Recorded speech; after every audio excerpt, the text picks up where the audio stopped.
Picked up a new to me truck. Somebody already LS swapped it for me, which is pretty nice. It's got a 6-liter, but we got a little bit of oil pressure issue, so we're gonna fix that. Don't know if it's ever had the O-ring replaced, so we're gonna drop the oil pan, swap out that pickup tube O-ring. So you can see the oil pressure sucks pretty bad. It sits around 0 at idle. It's not the sending unit, because if you rev it up a little bit, you get some pressure buildup right there, and the lifter ticking goes away, so it's definitely a low oil pressure issue itself. Let's go ahead and get this oil pan ripped off and swap out this O-ring. First thing I'm gonna do is unbolt this cross member. 2 bolts on that side, 2 bolts on that side, and we can drop our oil pan. Pretty easy on 2-wheel drives. If you got a 4-wheel drive, well, have fun. Now that we've got that cross member out, ran across the bottom here, you can see we got easy access to the whole pan, so we can drop this guy straight down. So you need to undo the 2 oil cooler bolts, pull those lines off, and then just hit all these perimeter bolts, and oil pan will come down. We'll lose our cool anti-rust properties though. Oh well. Now we got the oil pan off, and here's our pickup tube.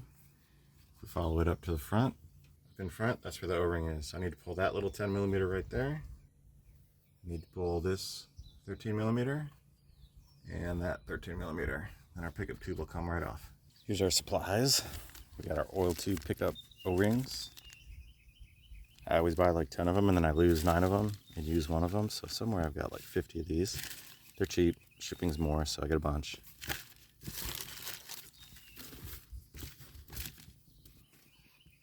Oil pan gasket. And some black permatitis. And a case of oil filters. Dirty oil pan, clean oil pan. Here's the pickup tubes. You can see how flat the old O-ring is. What happens is these flatten out and then air gets sucked past the edges, and that's where the low oil pressure comes from, because you're just sucking air instead of oil. So now the new O-ring is much wider, will seal up, and will suck oil. You can see just how brittle the old ring is, in addition to being smashed. Much softer. So now we'll take our clean parts, go ahead and put them in reverse order.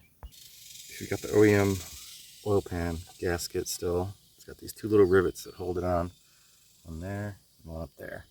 So you gotta drill those guys out to get this gasket off. So all you gotta do is stick a drill bit in the center. And if it starts spinning on you, tilt the drill bit, and it'll grab and it'll cut.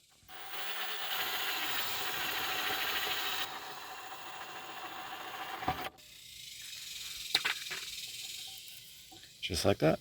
Knock that out with a punch and you're all set. Oil pan's ready to go. Put my gasket on there. One of the things I like about these Molly pans is they have kind of gaskets into the bolt holes, so you can stick a couple bolts in there to line it up. And ready to slap it on. So on the engine we've got the block and the rear cover, and the front cover up there. So in between them there's a gasket. You can see just the edge of that gasket right there. So what you want to do with your gasket maker is put a little dab right along this seam over there, seam right there, and the 4th seam right there. Just a little dab's all you need.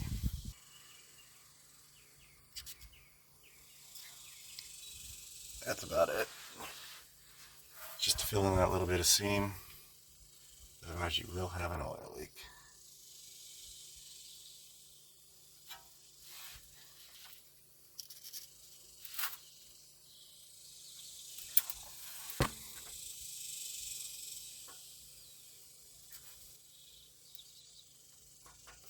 That's it. Now we're ready to slap this oil pan on. Oil pickup's all bolted back in. Got my new O-ring on there. 3 bolts, reverse order. Ready to go. Oil pan's bolted back on. Oil cooler's bolted back on. Now we install the filter. Righty tighty, lefty loosey. My grandpa taught me how to put an oil filter on when I was 6. And the cross brace is back installed. And we're ready to dump some oil in and fire this pig up. Get her filled up with our 710 fluid. Alright, now we'll crank her up and see if it explodes.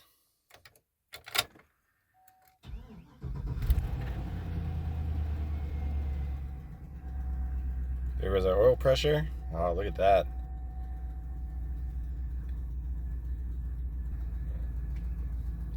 Well, 40 psi, I'd say we're good. Before it idled, it was about 0.